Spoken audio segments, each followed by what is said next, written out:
तो जी नाज़रीन, आप देख रही हैं ये सारा काम पाकिस्तान के अंदर ही हो सकता है। बाबा घोड़े शाह और ये वगैरह हमारे अहले गज़ा भाइयों के पास ये चीज़ें नहीं थी, उनको सीधा कुरान और हदीस पाक पढ़ाई गई। तो आप देखो कैसे बरसरे पैकार है मैदान, तो हमें किन कामों में लगाया गया है।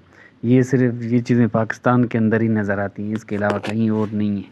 ये बाबा कराड़े वाली सरकार और ये सारी